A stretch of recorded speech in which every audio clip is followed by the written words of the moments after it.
मैं लड़का बनकर मेट्रो स्टेशन में काम करती थी और रात एक कमरे में सोती थी। वहाँ पर 5 मर्द मेरे साथ ही सोते थे, लेकिन वह नहीं जानते थे कि मैं कुंवारी लड़की हूँ। एक दिन ड्यूटी करते हुए बेहोश हो गई।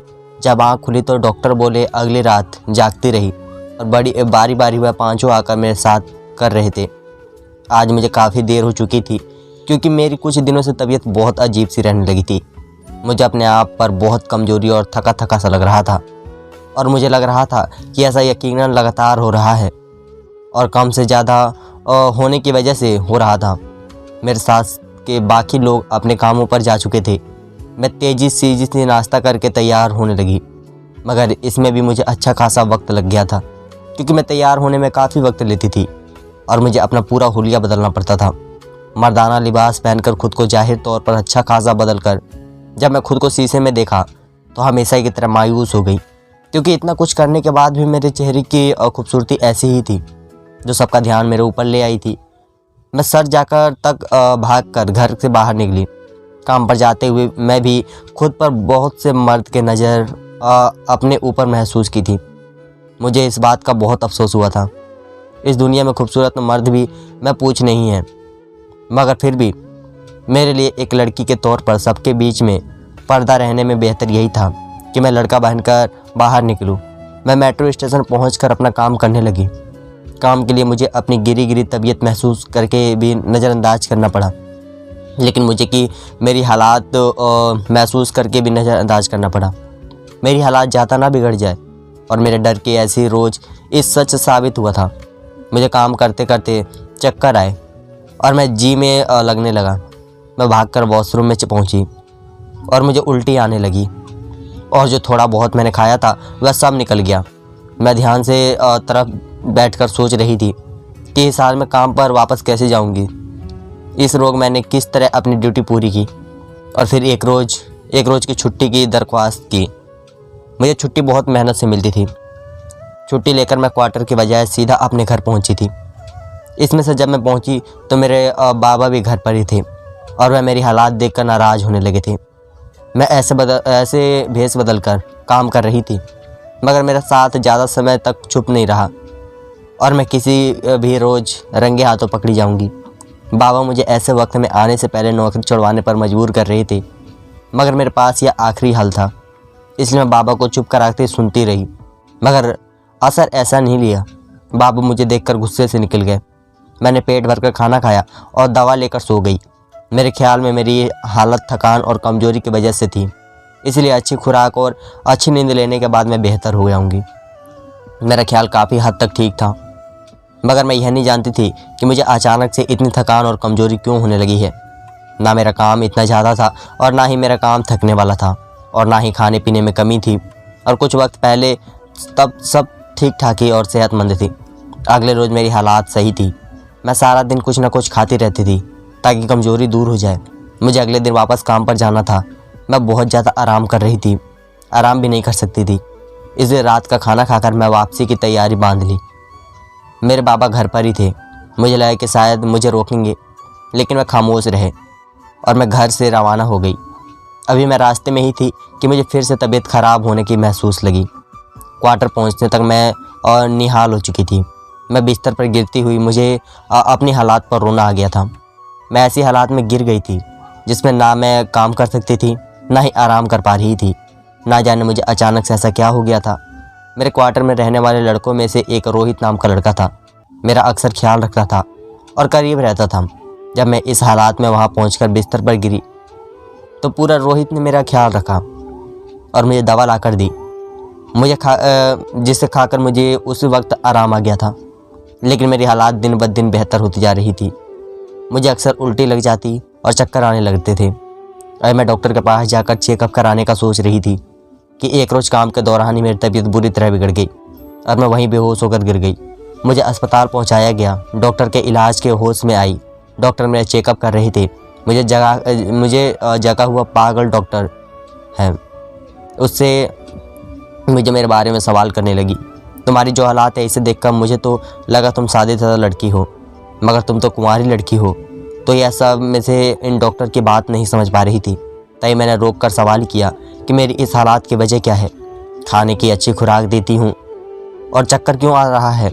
डॉक्टर ने मुझे सवाल पर जो बात बताई उसे सुनकर मेरे होश उड़ गए और हम बेहतर हालात में रहते थे। मगर कुछ वक्त पहले मेरे बाबा को नशे की लत पड़ गई थी। उसकी वजह से वह अपना सारा पैसा नशे में उड़ाने लगे और हमारे घर के हालात बुरे होने लगे। इतनी आसानी से नहीं ख़त्म होती थी। मैं अपने छोटे बहन भाइयों को देखी थी और ख़ुद को बेबस महसूस करती थी। मैं बाहर जाकर अपने घर वालों के लिए कमाना चाहती थी, मगर मैं बहुत खूबसूरत लड़की थी और मेरा यही हुसैन मेरा कमाने की ज़रूरत में आज तक आ रहा था। मेरा मुश्किल होता था जब मैं बाबा से नाश्ता करना शुरू किया था। तब से बाहर के मर्दों को नज़रों में मेरे लिए देव की साफ नज़र आने लगी थी। मैं बाहर के मर्दों को अपनी जिसके और पर जाने वाली नज़रों से परेशान होकर घर में बंद होकर रह गई थी। मगर मैं जानती थी कि यह कोई हल नहीं था। अगर मैं हिम्मत ना करती तो मेरी बहन भाई घर में पड़े पड़े ही भूख से मर जाते। जब से बाबा ने नशा करना शुरू किया था, मेरी माँ गम से हो गई। एक कोने में पड़ी रहती थी और उनकी तबीयत में बहुत ज़्यादा चिड़चिड़ापन आ चुका था। घर में जब खाने पीने का सामान ख़त्म हुआ तो मैं घर से बाहर निकलने का सोचा, मगर मैं नहीं जानती थी कि यह मेरे लिए इम्तिहान होगा। मैं अपनी कम पढ़ाई की वजह से छोटी मोटी नौकरी ढूंढ रही थी, मगर मैं जहाँ भी नौकरी के लिए जाती थी मेरा हुसैन सबका ध्यान अपनी तरफ खींच लेता था और मुझे उल्टी सीधी डिमांड की जाती थी। मैं अपनी इज्जत बचाकर खा रही थी, मगर कोई ऐसी जगह नहीं मिल रही थी जहाँ मैं तरीके से नौकरी करती। मैं अपने आसपास के लोगों से तंग आ चुकी थी। मेरा दिल चाहने लगा था कि मैं तेज आपसे अपना यह हुसैन दागदार कर लूं, मगर मुझ में हिम्मत पैदा नहीं हुई थी। खबर मैं अपने ख़ानदान का रूप किया। मेरे सिर्फ एक तू थे जो हमारे मुकाबले में बहुत अच्छा खाते पीते थे और उनके जवान बेटी भी थी, अच्छी नौकरी पर थी। मैंने तू के घर जाकर जब उन्हें अपने हालात बताए तो उन्होंने हमदर्दी और तरस में मुझे चंद नोट पकड़ा दिए। मेरे लिए इतना भी बहुत था। उन पैसों से मैं खाने का सामान लिया और घर ले गई। मगर कुछ दिन बाद रोज़ अचानक था वह अपने बेटे के साथ उनके, और जो बात उन्होंने मेरे माँ बाप से कही वह सुनकर मेरे सर पर पूरे तरह से छत आ गया था। मेरे सामने अपने छोटे बेटे के लिए मेरा हाथ मांगा था। साथ यह भी यकीन दिलाया था कि उनका बेटा मुझसे शादी करने के बाद मेरे घर का खर्चा उठाएगी। मैं सुनकर हक्का बक्का रह गई थी, क्योंकि मेरा भाई करजन मुझसे उम्र में दोगुना बड़ा था और इस किस्म का था उसके पहले भी 2 शादियाँ हो चुकी थी और दोनों बीवियों को वह शादी के कुछ महीने बाद ही वगैरह और उसकी वजह से तलाक दे चुका था। लेकिन मेरे माँ बाप की इस रिश्ते पर खुशी से फूंक नहीं समा रही थी। मेरे तू गए और मेरे माँ बाप मुझे खुश नसीब कहने लगी, जिसकी वजह से उनके घर में भी पैसे आने वाला था। मगर मैं उनकी खुशी की परवाह के बगैर साफ इनकार कर दिया। तेरे इनकार ने मेरे माँ बाप को बहुत गुस्से से डांट दिया था। उनके ख्याल में मैं बहुत खुदगर्जी थी जो सिर्फ अपना सोच रही थी। तब आपके दोनों के बावजूद ने अपने बात पर धरती रही और तू के घर भी इनकार पहुंचा दिया। तेरे माँ बाप की तरह मिलता होगी मेरे इनकार को स्वीकार में नहीं लिया, उल्टा मेरे बाप को मुझे समझाने को कहा। मेरे बाप मुझे हर वक्त लड़ने लगा, दिमाग में गिर चुकी थी। मेरी माँ मेरी हालात पर प्यार से मुझे समझाने लगी है, रिश्ता हम सब के लिए बहुत अच्छा है और इसमें मेरा भी फ़ायदा है, क्योंकि मेरा कज़न बहुत अमीर था। इतनी माँ के हर वक्त समझाने और मेरी बहन भाई की करीबी भरी ज़िंदगी पर थक कर मैंने हामी भर ली थी। मगर मैं सोच लिया था कि मैं शादी से पहले इस बात की पूरी तरह से गारंटी लूँगी कि मेरा कर देना घर वालों को हर महीना खर्चा हाल में देगा। जब मैं यह बात करके तू के घर पहुंची तो मेरा कज़न घर के पिछली तरफ गैलरिया में खड़ा फ़ोन पर किससे बातें कर रहा था। वहीं ठहर कर रुक गया और जो बातें इस रोज़ से मैं कज़न की सुनी थी वह मेरे रोंगटे खड़े कर देने वाले थे। मेरा वजह सुन रहा था। मैं बिना कुछ बोले घर से भाग गई और अपने माँ बाप से लड़ते हुए मैंने शादी से साफ इनकार कर दिया। मेरे तन मन में और नखरों पर मुझे बोल रहे थे और कमरे में बंद होकर रोती जा रही थी। मेरा कज़न मेरा सौदा तय कर रहा था तो बोल रहा था कि पहले 2 बीवी अच्छे घर की थी, तभी इसका साथ देने की तैयारी नहीं थी, मगर इसके चाचा की बेटी यूमन यानी कि इस कदर हसीन था। इतनी मजबूर हूँ वह मेरे घर वालों को महीने में चंद रुपए देकर मेरा मुंह बंद करके रखेगी और अपना कारोबार तरक्की की तरफ ले जाने के लिए बहुत आराम से मुझे बड़े कारोबार लोगों के सामने पेश करेगी। मैं अपने माँ बाप को यह बात बताई थी, मगर मेरे माँ बाप ने उल्टा मुझे अपनी मिसाल देने लगे। जैसे गद्दार मर्द क्या फ़ायदा, नशा करके अपने साथ पूरा कर रहा है और उसके बच्चे भूख से मर जाएं। मेरे माँ बाप की नज़र में यह सब बुरा नहीं था, अभी मानने को तैयार ही नहीं थी। मेरा काजल जिस लोगों को पेश करेगा, उनका यकीन था मेरे गर्दन से मुझे उनसे बड़े लोगों से मिलने का शौक़ रखता होगा। इस सब से तंग आकर मैंने अपना सामान बाड़ा और घर से निकल गई। मैंने अपना हुलिया बदल कर खुद को लड़के में डाल दिया। मेरी किस्मत में इस बार मेरा साथ दिया और मुझे दिल्ली मेट्रो में एक नौकरी मिल गई। मैं वहीं किसी क्वार्टर में रहने का इंतज़ाम कर दिया। इस क्वार्टर में मेरे साथ 5 और लोग भी रहते थे। दिन में से कुछ नौकरी करते थे और कुछ पढ़ाई करते थे। मेरे लिए 5 लड़कों के बीच रहना बहुत मुश्किल का काम था। मैंने अपनी सख्तियाँ छुपाई हुई थी और किसी को नहीं जानता था कि मैं कुंवारी लड़की हूँ। शुरू में मुझे हर वक्त यही डर सताता था कि मैं पड़ जाऊँगी और मेरी असलियत निकलने पर मुझे यहाँ से धक्के देकर निकाल दिया जाएगा। वहाँ मुझे मेट्रो स्टेशन पर भी नौकरी करते हुए मुझे यही फिक्र सताती रहती थी कि मेरे चेहरे की नज़ाकत की लड़कियों वाले अंदाज को सबको हैरान करते थे। उसी वजह से मुझे अक्सर किन्नर लड़के समझ लिया जाता था और साथ काम करने वाले मर्द भी आते जाते बहानों से मेरा हाथ पकड़ते या मेरे पास खड़े हो जाते। मैं खुद को लड़का जाहिर करके भी इस सबसे अच्छा महसूस नहीं कर रही थी और ख़ुद को बचाने के लिए हर बार काम का बहाना करके क्या हम वहाँ जाती थी। मगर मैं जानती थी ऐसे ज़्यादा समय तक नहीं चलने वाला था।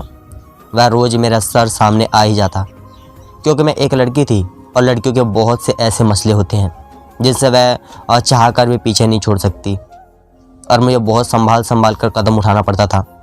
खुद को हर तरह से लड़का साबित करने के लिए अपना हुलिया बिल्कुल ही बदलना पड़ता था। क्वार्टर में मुझे ज़्यादा मुश्किल पेश नहीं आ रही थी, क्योंकि मेरे साथ रहने वाले 5 लड़के बहुत बिजी रहते थे और अपने काम से काम रखते थे और सुबह नाश्ता किए वगैरह निकल जाते थे और रात को बाहर से काफ़ी देर तक लौटते थे और आते ही सो जाते थे। उनमें से कोई एक लड़का था रोहित, जो पहले से मेरा साथ बहुत दोस्ताना रवैया रखे हुए था।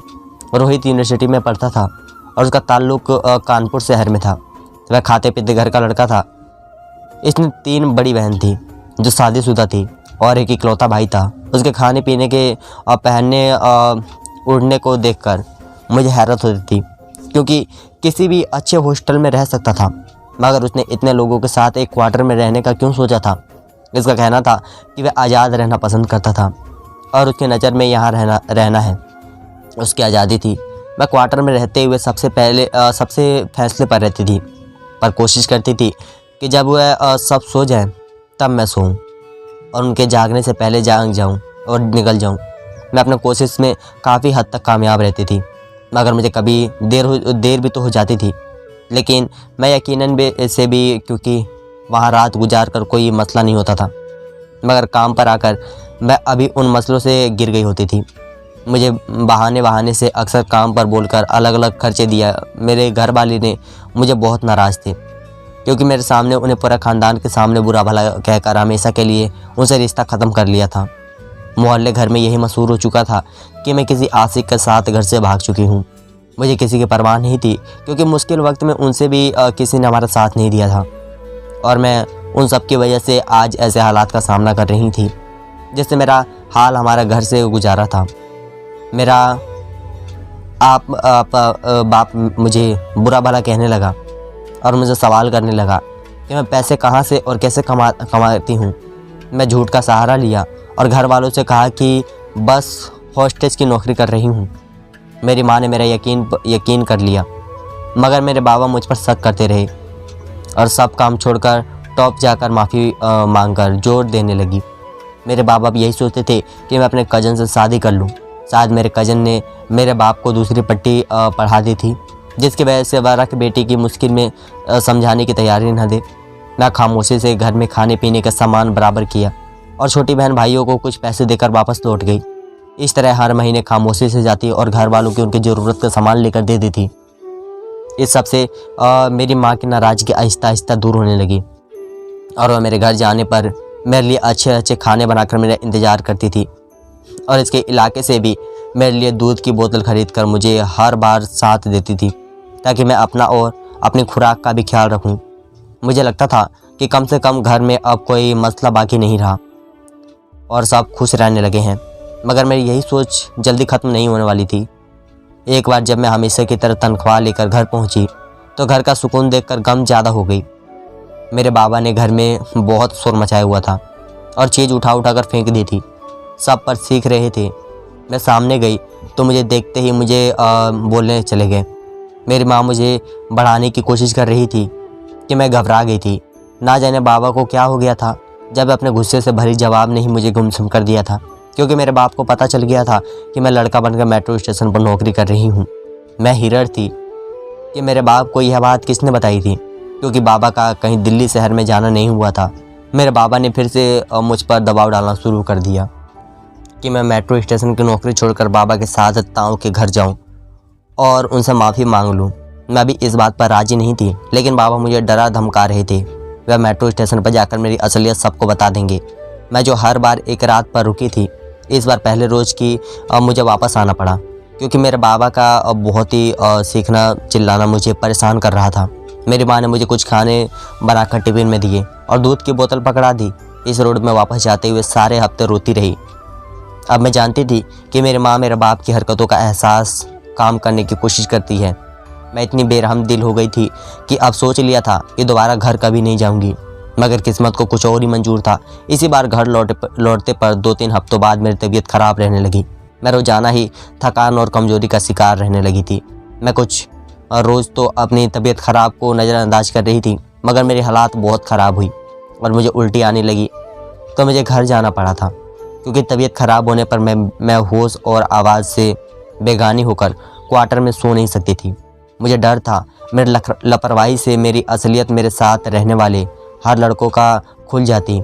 घर जाकर आराम करने से मुझे काफ़ी बेहतर महसूस हुआ था, मगर वापस लौटकर मेरी हालात पहले से भी ज़्यादा बिगड़ गई। और जब मैं एक रोज़ काम पर बेहोश होकर डॉक्टर के पास पहुंची तो मेरी हालात की तो वजह डॉक्टर ने मुझे बताई, वह मेरे क़यामत की तरह साबित हुई थी। डॉक्टर ने मुझे बताया कि मुझे कुछ ऐसे से स्लो पोजीशन दिया जा रहा था, ऐसे जहर जिसकी वजह से मैं धीरे धीरे मौत की तरह बढ़ रही थी। और अब मेरे जिस्म में जहर से तादाद बढ़ जाने की वजह से इसके असर जाहिर होने लगे थे। डॉक्टर को लगा कि मैं शादीशुदा हूँ और यकीनन मेरे ससुराल में से कोई मेरे साथ दुश्मनी निभा रहा था, मगर मैं कुंवारी लड़की थी। और डॉक्टर के साथ मुझे भी हैरत हो रही थी कि मुझे जहर कौन दे रहा था और क्यों दिया जा रहा था, जबकि मेरी किसी के साथ कोई दुश्मनी नहीं थी। डॉक्टर ने मुझे सावधान करने को कहा, यह भी समझा दिया कि अभी वह जहर इतना नहीं फैली कि मैं संभल ना सकूं। अभी भी मेरे पास वक्त है और अगर मैं सावधानी तू तो मैं बस, मगर तो यह भी नहीं जानती थी कि मुझे जहर कैसे दिया जा रहा था। मैं बहुत ज़्यादा परेशान हो गई। मैंने कुछ दिन के लिए काम से छुट्टी ले ली और घर जाने के बजाय कहीं क्वार्टर में पड़ी रही। रोहित नाम के लड़के ने जब मुझे मेरी तबीयत का पूछा तो मैं इतनी घबराई, उसकी अपनी बीमारी की वजह बताकर उससे मदद मांगी। मूवी क्रिएट बंद हो गया। फिर उसने मुझे मशवरा दिया कि मैं रोज़ जो खाना पीना करती हूँ उन चीज़ों का लैबोरेटरी से टेस्ट करवाना, ताकि मुझे खबर हो सके कि मुझे किस चीज़ की जहर दिया जा रहा है। इसके सबूतों पर अमल करते हुए जब मेरा हर चीज़ का टेस्ट करवाया तो रिपोर्ट देख करके मैं हैरान हो गई, क्योंकि वह जहर इस दूध में शामिल था जो हर बार मैं घर से लाती थी कि सबसे टूट गई थी। मुझे यकीन नहीं आ रहा था कि मेरी माँ मुझे जहर दे रही थी। मैंने इसी रोज़ घर जाकर रोते हुए अपनी माँ से झगड़ा किया। मैं अपनी जवानी और ख्वाहिशों से तबाह कर उन सब के लिए कमा रही थी और कई मरतबा मेरी इज्जत जाते जाते बची थी। मेरी ऐसी माँ की हरकत मुझे सदमे में पागल कर दिया था। मेरी बात सुनकर मेरी माँ हैरत में मुझे देखने लग गई थी। मेरी माँ ने मुझे यकीन दिलाया कि उन्होंने कभी दूध में कुछ नहीं मिलाया था। मुझे यकीन नहीं आया कि मेरी माँ ने अपने सिर की कसम खाकर रोते हुए अपनी सच्चाई बयान की। मैं भी थक गई थी। आप मुझे ख्याल आ रहा था कि मेरी सीधी सादी घर में रहने वाली माँ यह जहर कहाँ से हासिल कर सकती है। अगर आखिर कौन था जो मुझे यह जहर दे रहा था। मैं और भी परेशान बैठ गई। माँ बैठी हुई सोच रही थी। मुझे ख्याल आने पर मेरी छोटी बहन भाइयों से सवाल किया तो मेरे सबसे छोटे भाई ने जो बात बताई यह मेरा वजूद बेजाद कर दिया। मेरे छोटे भाई ने कहा कि हर बार जब मेरी माँ के लिए दूध मंगवाती थी मेरे बाबा इसमें कुछ मिला देते थे। मेरे भाई ने 2-3 बार मेरे बाबा को देखा। मगर वह बच्चा था इसलिए समझ नहीं पाया। मेरा बाप घर आया तो मैंने उसे जहर देने की वजह पूछी। मेरा बाप खाने की कोशिश कर रहा था, मगर जब मैं पुलिस की धमकी दी तो वह सच उगल गया। मेरे गांव में बेटे ने मेरी इनकार के बाद से ही मेरे बाप को भड़काने में कोई कैसा नहीं छोड़ी थी। मैं जैसी मजबूर और हसीन लड़की वह गवारा नहीं चाहता था, इसीलिए मेरी नौकरी के बारे में मेरे बाप को बताया था। जब भी हाथ ना आई तो उसने मेरे बारे में उल्टी सीधी हरकत करके मेरे बाप को सर में दिलवाई और उसे वह जहर दिया था कि मौत जैसी बेटी पर 32 लग सके। मैं ऐसा सुनकर दुखी हो गई थी। मैंने क्वार्टर में जाकर सामान सीमित और अपना बहुत मुश्किल हालात का सामना नहीं करना चाहती थी। रोहित ने मुझे जाता हुआ देखा तो मुझे सवाल किया। मैं उसकी अच्छी दोस्त थी कि उसे अपनी सारी सच्चाई बता दी। वह सब सुनकर मुझ पर दीवाना हुआ और मुझसे शादी की दरख्वास्त की। अब मैं रोहित की बीवी हूँ और हम दोनों काम करके अपने घर वालों की मदद करते हैं। धन्यवाद दोस्तों।